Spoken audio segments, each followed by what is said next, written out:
Johnny Cash's farm in Bon Aqua, Tennessee. It's a museum.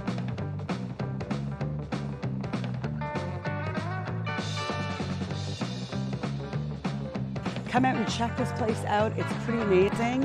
And I'm gonna go in there and bake in June Carter Cash's kitchen. So stay tuned. I'm here in June Carter Cash's kitchen, guys. So this is extremely thrilling for me because I've been here quite a few times in Bon Aqua. This is the Hideaway Farm here, and you guys have to come visit it if you get a chance. It's run by Brian and Sally Oxley, and it is honestly one of the coolest places. Johnny Cash was here very often, I think, with his family, and they vacationed here often, and this is where I think he found a lot of his peace. Here's Brandon. He's been my cooking helper today. I'm standing here in Johnny Cash's kitchen, and we're preparing a little bit of challah. Randy actually is. I'm just kind of playing, I'm the director today. Yeah, egg bread. It's sweet egg bread, I guess. Sweet is egg bread, kind of yeah. like a French toast, but good. But again, I just want to show, look at these cabinets. I mean, the thing is, one thing I notice is Johnny Cash and all these country guys like Hank Snow, they like the wood. They love I mean, the look, wood. it's all wood. It's just boom, boom, boom. I mean, it is cabin. But one thing I wanted to point out was Johnny Cash loved to cook in this kitchen. Mm-hmm. And there's a story right over here about how this guy came to visit Johnny, and he said the one thing he liked about it is Johnny came in here and he cooked a big dinner for everybody. And he says, oh, hold on, I got dessert. And he's like, Johnny's gonna make dessert. And he ran back in here, and he came running back into the seating area in here with his dessert. You know what it was? What? 2 popsicles.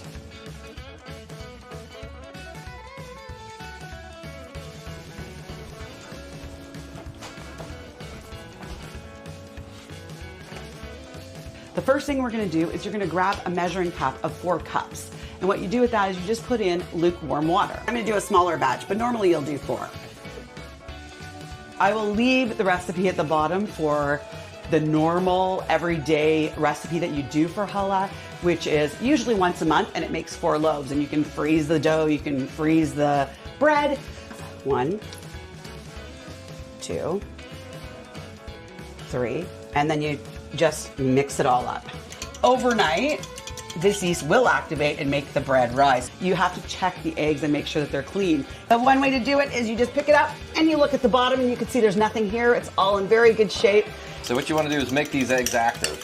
This is a foolproof challah recipe. You can't do anything wrong. This challah recipe is actually goes back as far as biblical times. It's a Jewish tradition, and like many other cultures, bread is a really important part of almost all religions and traditions. Around the 15th century, it started to be braided. And they say that the braid brings connectivity and braids everyone together, and it's very similar to every other culture.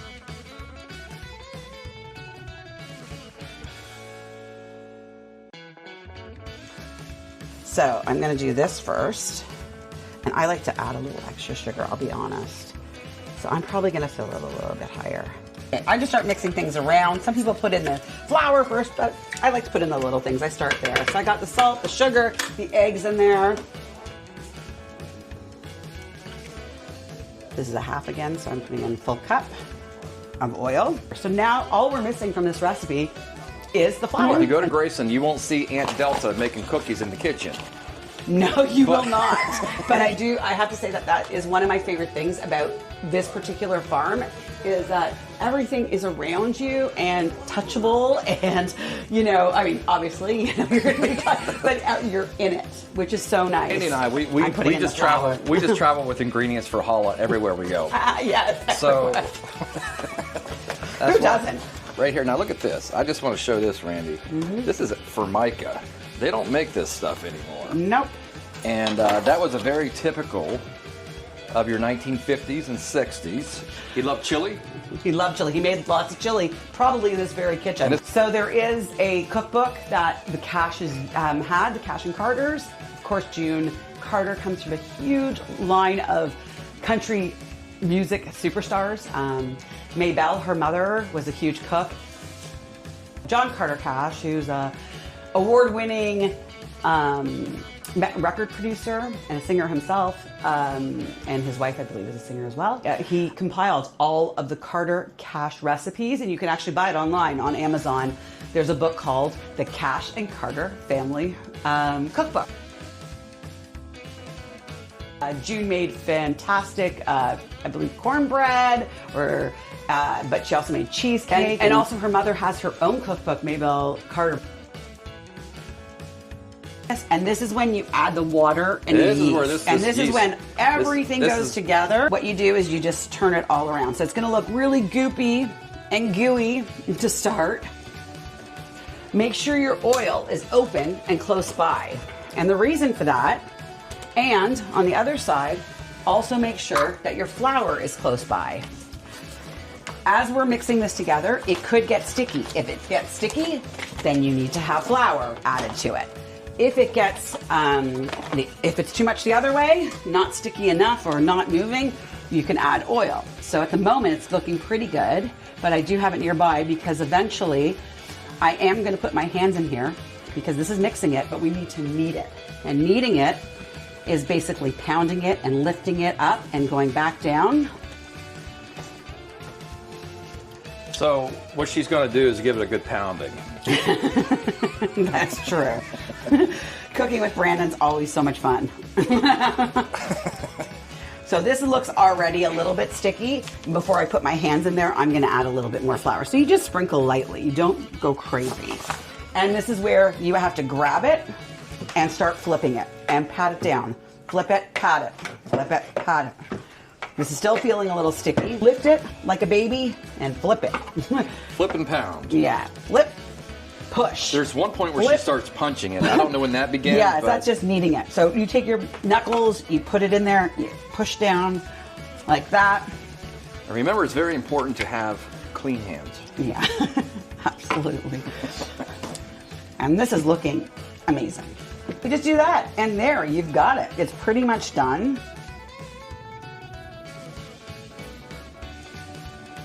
So this is it, activated after 3 hours, and you know, you've got this nice puffy dough now. So we put it down as 3 big pieces, just like this, and you stretch it out a little bit like that, and then you take the top and you attach them together. So this is how you would do a regular children's braid, really. And you would go 1, 2, 3, 4, 5, 6, 7. Usually if you keep your dough in the fridge for like 2 or 3 days, it makes hella. If you keep it, I believe, till about 5 days, it makes sourdough bread, because as it's in the fridge, it starts to get a little sour. So that's how people make sourdough. So this one here, we take and we do you stretch it as much as you can, and stretch it. This will be more than 7. And stretch it. And what you do with a big stretch one like this, Brandon, is you can roll it like this, and that's how you make a rounded If you hella ever loaf. wondered, there it is. And it looks so complicated, but it's actually not. And look how beautiful it looks. That looks nice. That was worth the drive alone right there. We'll call this Johnny Presley I bread. figured that like whatever they would like, you'd probably like, so because you're a little rockabilly guy. You take your dough and you flatten it out. So you do that and you roll it out and you continually roll it like that. Sprinkles and powdered sugar, cinnamon, all kinds Look of at things. that. Here, look at this, even these like diamond sprinkles. and most of all, the everything bagel, but the bagel seasoning blending from Trader Joe's. I would do partial Nutella, and yes, you do put this much on because you got to get the flavor all the way through. So there, and then what I might do is put some peanut butter on the same one, and just get that flavor going. Delish. Okay, then what I do is I grab this loaf pan right here.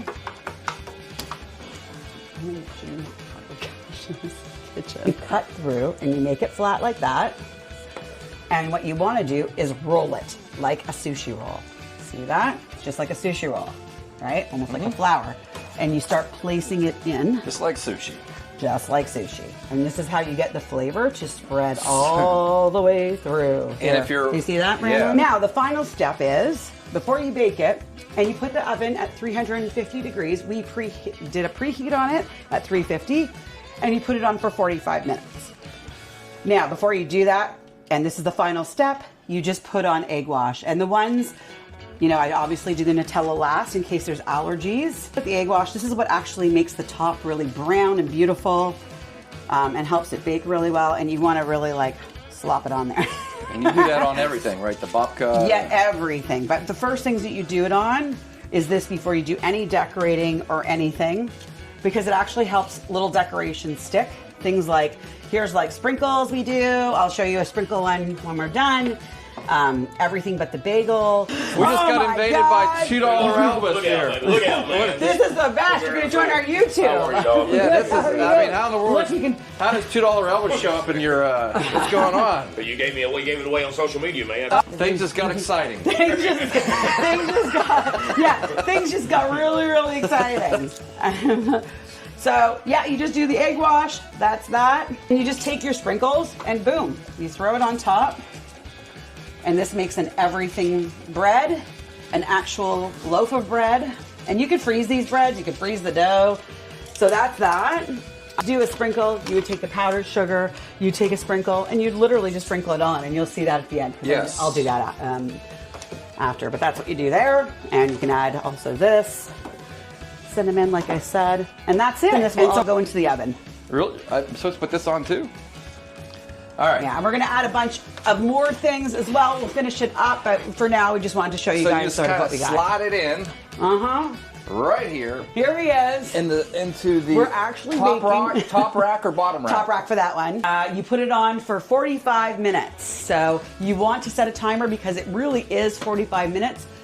Sometimes it's a little longer depending on your oven, but I think we're good to go. And the last thing I want to tell you, when Johnny Cash would bake his bread, a lot of people don't know this about Johnny Cash, but he would put the bread in the oven. He would say to June, and he would say to June, I'm going to keep a close watch on this loaf of mine.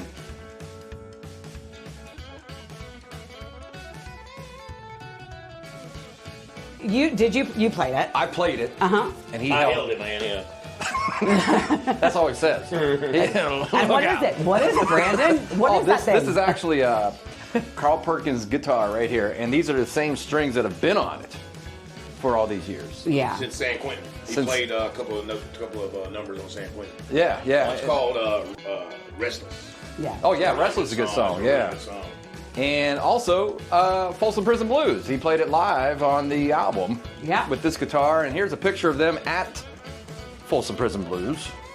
And there's Carl playing that guitar right there. Mm-hmm. So Brian Knox has been collecting Johnny Cash stuff for a while, but he collects a little bit of everything.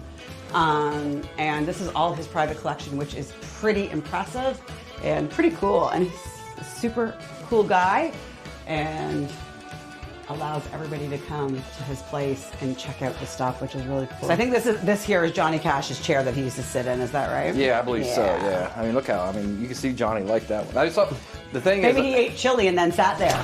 And I believe Brian told me that he wrote some songs in here. Is that right? Yeah, he writes them just about in there. Yeah. he writes them in all the rooms. Yeah. He writes in all rooms. I feel like he told me a story that he was looking out there at one Johnny point. Cash, right. If you go to his second autobiography, Yeah. on that chapter, it talks about him looking out the storms coming in over the fields there and stuff. So. Yeah, and it wouldn't be very far from today. It's a little bit stormy out there today. Alice Frazier, if you don't know, you might know the song Elvira. Of course. But he took basically that same beat, Okay. and he had a song called Mohair Sam that he wrote, recorded by Charlie Rich. Yeah. And it's almost the same beat and the same thing, but you know, this was. Didn't he write Mohair Sam in like a night or something? He wrote crazy? Mohair Sam in like 15 minutes. Yeah.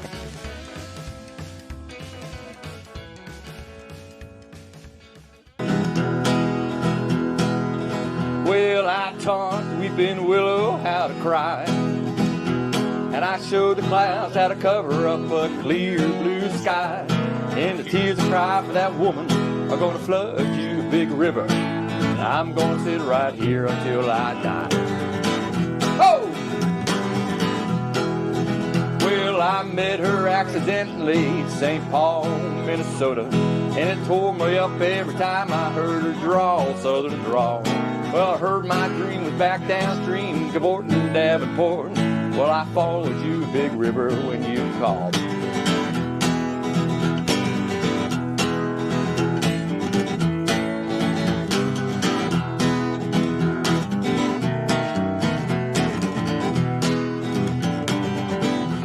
And thank you for watching this retro road trip and getting the best bread recipe in Tennessee baked at this guy's house right here.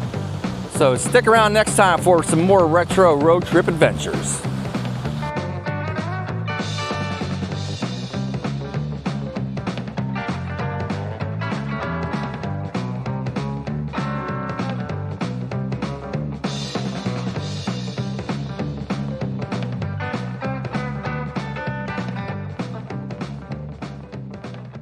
Thanks for joining us on this retro road trip. If you're digging these rock and roll stories, hit that subscribe button and catch new adventures every Friday. Got a favorite music, city, or legend? Let us know in the comments. See you down the road. Sit, Elvis, sit. Woof. Good dog.